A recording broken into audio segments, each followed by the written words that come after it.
दोस्तों, हम इंसान की पूरी जिंदगी किस दिशा में जाएगी, हम अपने जीवन में क्या करेंगे, कहाँ तक जाएंगे, हमारी ज़िंदगी कैसी होगी, ये पूरी तरह से इस बात पर निर्भर करती है कि हम अपने माइंड यानी कि अपने मन को किस तरह से मैनेज करते हैं। हमारा मन हमारे जीवन को तय करती है, हमारे जीवन की दिशा को तय करती है। और जो इंसान अपने मन को अपने वश में कर लेता है वो अपने सपनों की ज़िंदगी जीता है।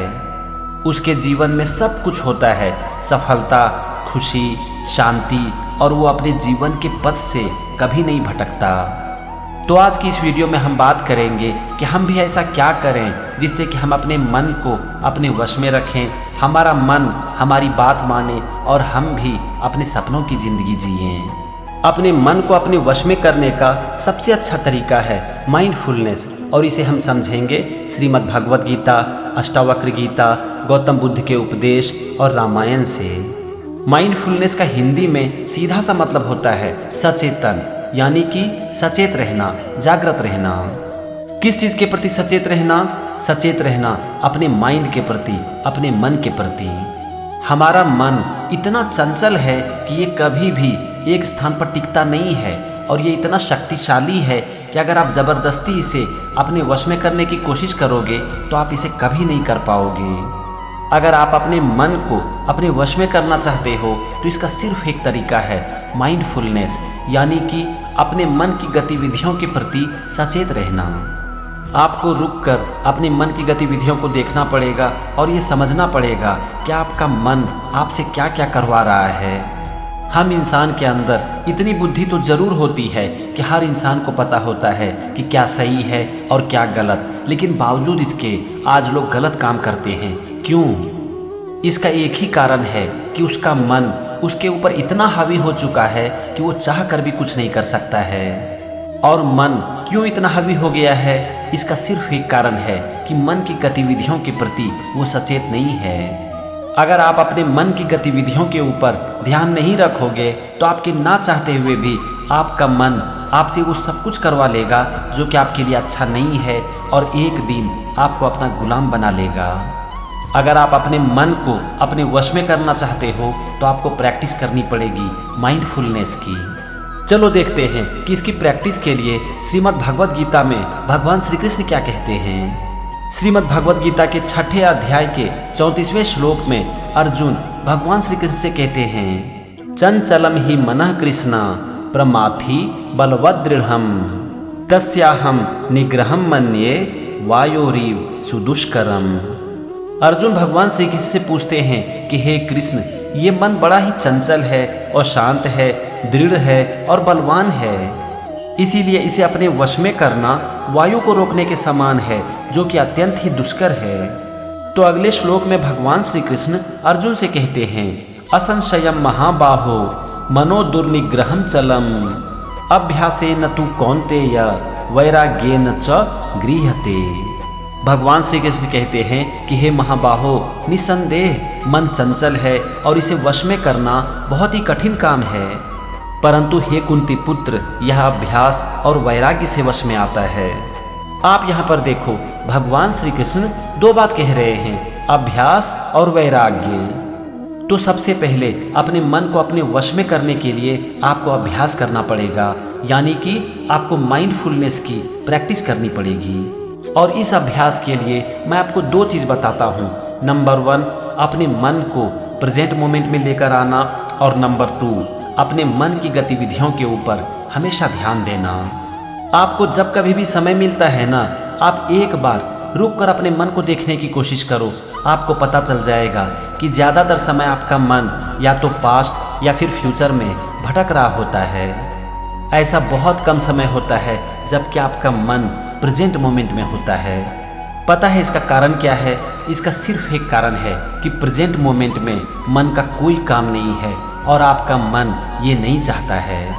चूँकि आपका मन बहुत ही चंचल होता है और इसीलिए हर समय इसे कुछ न कुछ काम चाहिए, और प्रेजेंट मोमेंट में इसका कोई काम नहीं है। और यही कारण है कि मन ज़्यादातर समय पास्ट और फ्यूचर में भटकने लगता है।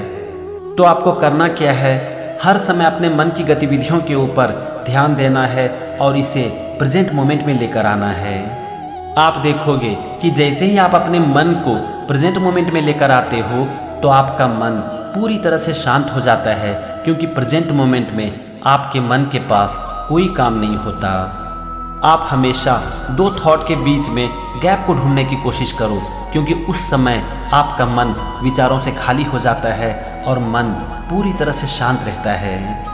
शुरुआत में ये गैप सिर्फ फ्रैक्शन ऑफ सेकेंड के लिए ही होगा, लेकिन जब आप इसकी प्रैक्टिस करोगे तो धीरे धीरे ये गैप बढ़ता चला जाएगा और एक समय ऐसा भी आएगा कि आपका मन कुछ समय के लिए पूरी तरह से ब्लैंक हो जाएगा, यानी कि थॉटलेस स्टेट में पहुंच जाएगा और मन पूरी तरह से शांत भी हो जाएगा। आप जितना इसका अभ्यास करोगे ये समय के साथ उतना ही अच्छा होता चला जाएगा। अब हम आते हैं वैराग्य के ऊपर कि वैराग्य क्या है। तो वैराग्य को समझने के लिए हम चलते हैं अष्टावक्र गीता में, जहाँ पर कि राजा जनक महर्षि अष्टावक्र से पूछते हैं, कथम ज्ञानम वापनोति कथम मुक्तिर्भविष्यति वैराग्यम च कथम प्राप्तम एतद् ब्रूहि मम प्रभो। राजा जनक महर्षि अष्टावक्र से पूछते हैं कि हे प्रभु, ज्ञान प्राप्ति का क्या उपाय है, मेरी मुक्ति किस प्रकार होगी, वैराग्य कैसे प्राप्त होगा, आप कृपया मुझे बतलाइए। मुक्तिमिच्छसि चेत्ता तो विषयान विषयत्यज क्षमर जव दया तोष सत्यम पीयूषो वद भज। महर्षि अष्टावक्र कहते हैं कि हे तात, यदि तुम मुक्ति चाहते हो तो विषयों को विष के समान छोड़ दो और क्षमा, सरलता, दया, संतोष एवं सत्य का अमृत के समान सेवन करो। तो यहाँ पर आप देखो, वैराग्य यानी कि मुक्ति की प्राप्ति के लिए महर्षि अष्टावक्र कह रहे हैं कि तुम विषयों को विष के समान छोड़ दो। यहाँ पर विषय क्या है? विषय का मतलब है चीज, यानी कि महर्षि अष्टावक्र कह रहे हैं कि तुम चीजों को विष के समान छोड़ दो और क्षमा, सरलता, दया, संतोष एवं सत्य का अमृत के समान सेवन करो। चीजों को छोड़ने का क्या मतलब होता है पता है? चीजों को छोड़ने का मतलब होता है अपने कर्म के फल को पूरी तरह से छोड़ देना और ऐसे चीजों के पीछे नहीं भागना जिसकी हमें कोई जरूरत नहीं है। आप एक बात को जान लो कि आप जितना चीजों के पीछे भागोगे, जितना कर्म फल के पीछे भागोगे, आपका मन उतना ही अशांत होगा। और जब मन अशांत होगा तो आप इसे कभी भी अपने वश में नहीं कर पाओगे। एक इंसान वही कर सकता है जो कि उसके वश में है, और जो उसके वश में नहीं है वो उसे कर ही नहीं सकता। और हमारे वश में क्या है? हमारे वश में है अपने कर्म को पूरे मन से करना। और हमारे वश में क्या नहीं है? हमारे वश में नहीं है कर्म का फल। जो चीज़ आपके वश में नहीं है, आप उसका जितना पीछा करोगे, उसके बारे में जितना सोचोगे, आपका मन उतना ही अशांत होगा। क्या कर्म करना, खुद की और दूसरों की गलती के लिए क्षमा करना, अपने जीवन को सरलता से जीना, सबके प्रति दया रखना, अपने मन में संतोष रखना और सत्य का पालन करना, ये हमारे वश में है। ये पूरी तरह से हमारे वश में है। अगर हम चाहें तो हम इसे कर सकते हैं। तो बस जो आपके वश में है उसे करो और जो आपके वश में नहीं है उसे छोड़ो। अभी तक हमने बात की अभ्यास और वैराग्य के बारे में। किन चीज़ों का अभ्यास? अपने मन की गतिविधियों के ऊपर ध्यान देने का अभ्यास और अपने मन को प्रेजेंट मोमेंट में लाने का अभ्यास। वैराग्य की प्राप्ति के लिए हमने क्या बात की? इसके लिए हमने बात की चीज़ों को छोड़ना, अपने कर्म को करना, कर्म के फल को छोड़ना और क्षमा, सरलता, दया, संतोष एवं सत्य का अमृत के समान सेवन करना। हमने इसे सीखा श्रीमद् भगवद गीता और अष्टावक्र गीता से। चलो अब हम देखते हैं कि गौतम बुद्ध इसके बारे में क्या कहते हैं। इसके लिए हम लेते हैं गौतम बुद्ध के उपदेश धम्मपद के 4 वर्ष को 231 से 234 तक। गौतम बुद्ध कहते हैं, guard against evil deed, control your body, giving up evil deeds, cultivate good deeds. बुरे कर्मों से बचो, अपने शरीर को नियंत्रित करो, बुरे कर्मों का त्याग कर अच्छे कर्मों का पालन करो। गौतम बुद्ध आगे कहते हैं, guard against evil speech, control your speech, giving up evil speech, cultivate good speech. बुरी वाणी से बचो, अपनी वाणी पर नियंत्रण रखो, बुरी वाणी को त्याग कर अच्छी वाणी अपनाओ। वो आगे कहते हैं, guard against evil thoughts, control your mind, giving up evil thoughts, cultivate good thoughts. बुरे विचारों से बचो, अपने मन को नियंत्रित करो। बुरे विचारों को त्याग कर अच्छे विचारों को विकसित करो।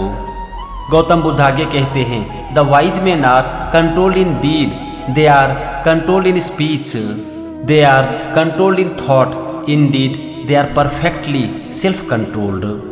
बुद्धिमान लोग अपने कर्मों में संयम रखते हैं, अपनी वाणी में संयम रखते हैं, अपने विचारों में संयम रखते हैं। वास्तव में वे पूर्णतः आत्मसंयमी होते हैं। आप यहाँ पर देखो, गौतम बुद्ध कह रहे हैं अपने कर्म, अपनी वाणी और अपने विचारों को अपने वश में करने के लिए। दोस्तों, अगर आप सोचोगे ना कि मैं अपने मन को ऐसे ही अपने वश में कर लूँ, तो ये होने वाला नहीं है। इसके लिए आपको कुछ ना कुछ करना पड़ेगा। अब यहाँ पर आप देखो, गौतम बुद्ध क्या करने के लिए कह रहे हैं। गौतम बुद्ध कह रहे हैं, अच्छे कर्म को करो, बुरे कर्म को छोड़ो, अच्छी वाणी बोलो, बुरी वाणी को छोड़ो, और अपने मन को अच्छे विचारों से भरो और बुरे विचारों का त्याग करो। अब आपको इसकी रोज प्रैक्टिस करनी पड़ेगी। आपको रोज किसी न किसी समय रुक कर ये देखना पड़ेगा कि आज आपने क्या अच्छा कर्म किया और क्या बुरा कर्म किया, क्या अच्छा वचन बोला और क्या बुरा वचन बोला, क्या अच्छा सोचा और क्या बुरा सोचा। फिर धीरे धीरे आपको बुरी चीज़ों को छोड़ना पड़ेगा और अच्छी चीज़ों को अपनी ज़िंदगी में अपनाना पड़ेगा। अगर आप ऐसा कर पाते हो तो आपका मन हमेशा आपके नियंत्रण में होगा, और यही है माइंडफुलनेस।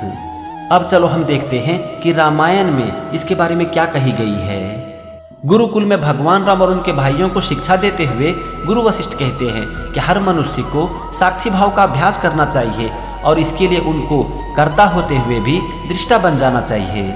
तो इस पर भगवान राम कहते हैं कि कर्ता होते हुए भी एक मनुष्य दृष्टा कैसे बन सकता है। तो इस पर गुरु वशिष्ठ कहते हैं कि अपनी अंतरात्मा को अपने शरीर से बाहर निकालो और अपने कर्म को देखो, क्योंकि एक इंसान जब अपने कर्म को देखने लगता है तब उसे पता चलने लगता है कि वो क्या सही कर रहा है और क्या गलत। और जब एक इंसान ये समझ जाता है कि वो क्या सही कर रहा है और क्या गलत, तब वो अपने गलत कर्म को छोड़ते चला जाता है और अपने सही कर्म को करते चला जाता है। दोस्तों, यहाँ पर आप देखो, गुरु वशिष्ठ कह रहे हैं अपने कर्म को देखना, मतलब कि ये जानना कि मैं क्या सही कर रहा हूँ और क्या गलत। अगर आप ऐसा करके रोज़ अपने गलत कर्म को अपनी ज़िंदगी से हटाते चले जाते हो तो आप सिर्फ और सिर्फ अच्छे कर्म को ही करते हो, और जब आप अच्छे कर्म करते हो तब आपका मन भी शांत रहता है। माइंडफुलनेस की प्रैक्टिस करने के लिए हमें क्या करना है ये हमने समझा श्रीमद् भागवत गीता से, अष्टावक्र गीता से, धम्मपद से और रामायण से। हमने अभी तक जो कुछ भी समझा, चलो सबको हम एक साथ देख लेते हैं। अपने मन को अपने वश में करने के लिए भगवान कृष्ण ने बताया अभ्यास और वैराग्य। हमें अभ्यास करनी है अपने मन की गतिविधियों को नियंत्रण करने की और अपने मन को प्रेजेंट मोमेंट में लाने की। और वैराग्य के लिए हमने समझा अष्टावक्र गीता से। हमें वैराग्य की प्राप्ति के लिए अपने कर्म को करना पड़ेगा और कर्म फल और चीज़ों को छोड़ना पड़ेगा, और हमें अमृत के समान सेवन करना पड़ेगा, क्षमा, सरलता, दया और सत्य का। इसके बाद हमने धम्म पद में गौतम बुद्ध के उपदेश को देखा, जिसमें उन्होंने कहा कि अच्छे कर्म को करो, बुरे कर्म को छोड़ो, अच्छी वाणी बोलो, बुरी वाणी को छोड़ो, और अपने मन में अच्छे विचार लाओ और बुरे विचारों को अपने मन से निकाल दो। फिर हमने रामायण से समझा, जिसमें गुरु वशिष्ठ भगवान राम और उनके भाइयों को शिक्षा देते हुए कहते हैं कि कर्ता होते हुए दृष्टा बन जाना, और इसके लिए हमें अपने अंतर मन को अपने शरीर से बाहर निकालकर अपने कर्म को देखना है। अगर हम ऐसा करते हैं तब हमें पता चलता है कि हम क्या सही कर रहे हैं और क्या गलत, और जब हमें अपने गलत कर्मों के बारे में पता चलता है तब हम उसे ठीक करके सही काम को करते हैं। तो फ्रेंड्स, अभी तक हमने जो कुछ भी समझा, अगर आप इसकी प्रैक्टिस करते हो तो आपको अपने मन को शांत करना नहीं पड़ेगा, अपने मन को अपने वश में करना नहीं पड़ेगा, ये अपने आप ही शांत हो जाएगा और आपके वश में भी आ जाएगा, और यही है माइंडफुलनेस। तो आज के वीडियो में बस इतना ही। मैं उम्मीद करता हूँ कि माइंडफुलनेस के बारे में आज आपने बहुत अच्छे से सीखा होगा। तो आपने जो कुछ भी सीखा बस उसकी प्रैक्टिस करो। फिर आपको अपने मन को ना तो शांत करना पड़ेगा और ना ही इसे अपने वश में करना पड़ेगा। सब कुछ अपने आप ही हो जाएगा और यही है माइंडफुलनेस।